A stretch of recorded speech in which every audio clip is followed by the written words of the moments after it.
We're going to be getting into our interview for this wonderful Thursday morning, and you know, I'm looking at this book, Rotai, which was written by Tatenda Matirongo. Wow, what an incredible book! I did read it. Very easy read, and we are joined by publicist Takemore Mazuruse.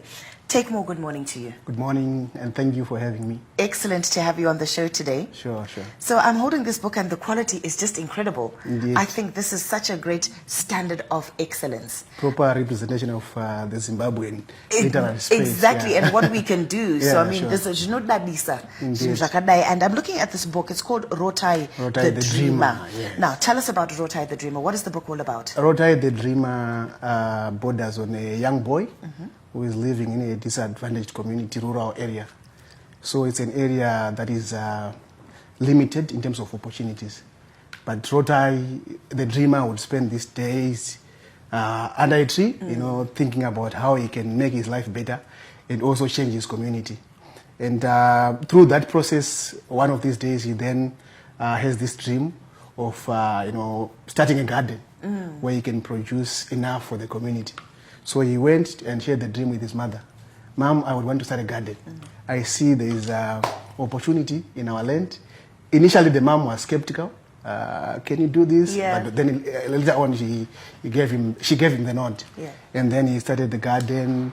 People were very, you know, pessimistic. He won't produce anything from this. But he worked hard until, you know, he came up with this thriving garden, right, where kids would come and learn about gardening. The community started enjoying the produce from that garden. So it's about seeking opportunities even amidst negativity. So this is the dream that he had. And with precision, with consistency, he was able to produce the community benefiting from that initiative. That is incredible. You know, I'm looking at the book, and Rotai seems to be a young boy. Yes. And you talked about seeking opportunities. So I mean, one would look and say, opportunity in Kumana, I mean, look, he's looking like 6 years, 7-year-old. How can a 6-year-old or a 7-year-old really have that brain?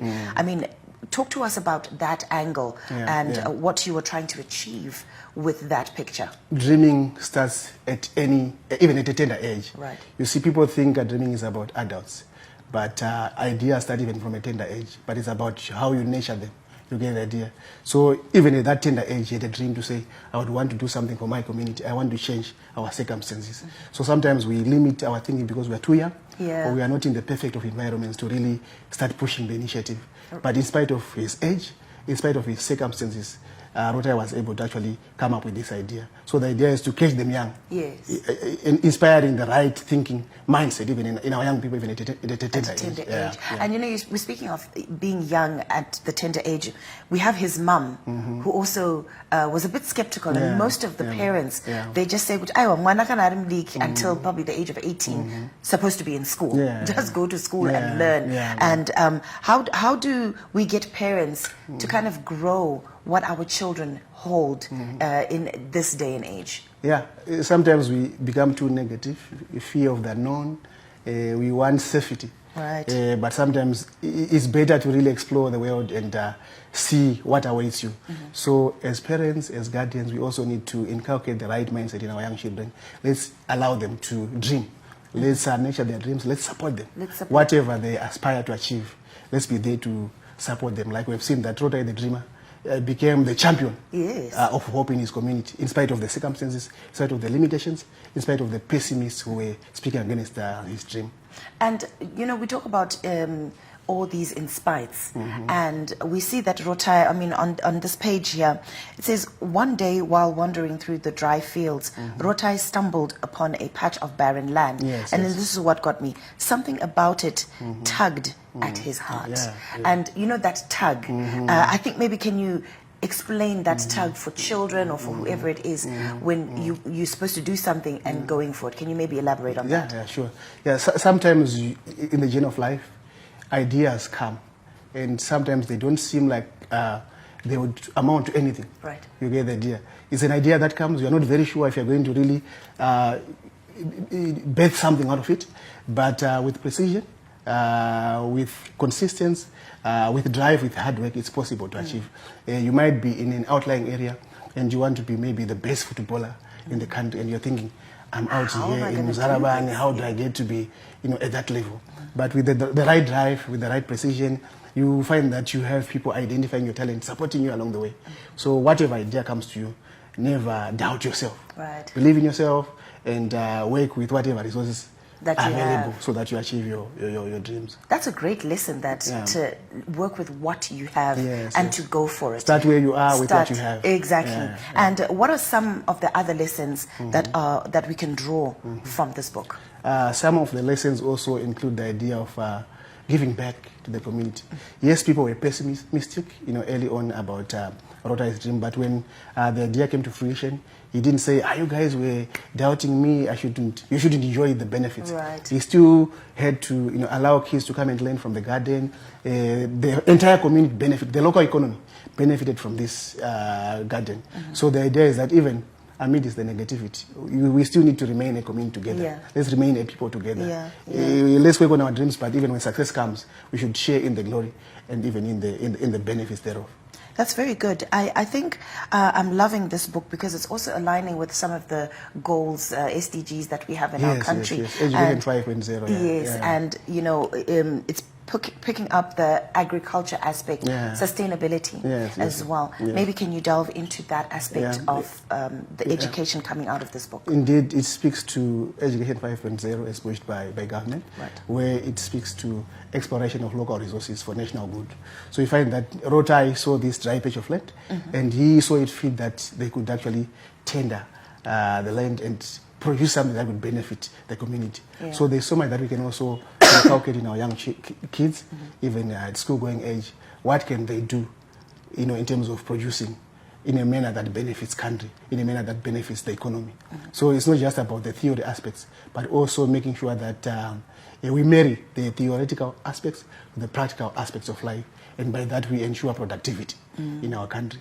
So it's not just about the theory, it's not just about the reading culture, but also the important life lessons about how we can produce for national good and even for common good. That's good. Who is this book written for? Because I feel like it's educating me more than anything. Who should be reading this book? Some would say it's a children's book in terms of the packaging and the way it's branded, but I would say it's a book for everyone. For me, the very moment I set my eyes to it, I couldn't put it down. Right. 30 minutes I was done reading, but quite educational. So yes, kids friendly, but also available even for adults. For adults, so it's a book for everyone.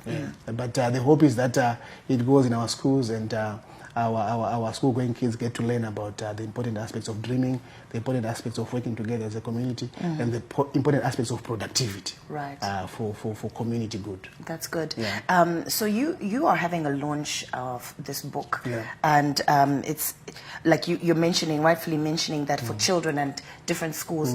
Are many children going to be attending this book launch, and when is it? How much is it? How do we go about coming to this? All right, thank you so much. So the book launch is happening this Saturday, 9th of August at Greystone Park Primary School. It's free for all kids under the age of 15, and then adults are paying $1 to attend. So it's going to be a fun-filled day where we get to explore the contents of the book, life coaching from various speakers, government representatives, business leaders, motivational speakers, coming exhibitors that are going to be there as well, sharing in the glory of the book launch. So there's going to be a lot of fun in terms of quad bikes, water slides, horse riding, you name it. So we're inviting everyone to come. And of course, we have a number of schools that have already confirmed participants. But the idea is that we celebrate together and also teach our kids through this very important book launch. Good. Now, just delving into the mind of Tatenda Matirongo when she was writing in this, what do you think was going on in her mind for her to write this book? All right. So yes, she's an author, she's a speaker, but being somebody who is a life coach in a way, she also felt it's important that she targets even the younger ones, which is why the main character in this book is young Rotai. So the idea is that let's catch them young. She is actually speaking to the power of written word, so that even as kids read, they also get to learn and explore how they can tackle life as taken from the experiences of Rotai. So that's the drive. But of course, there's other books published before, but this is speaking specifically to the younger generation. Yes. That's good. Where do we find her on social media?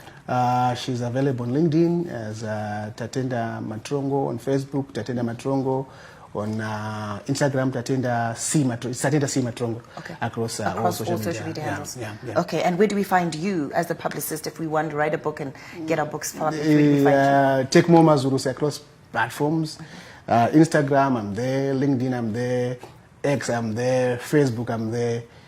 Simple search on online, you can actually get all the details. All the information, right? I was talking to my son and he's like, "Oh, Facebook! I don't even have Facebook. It's so old."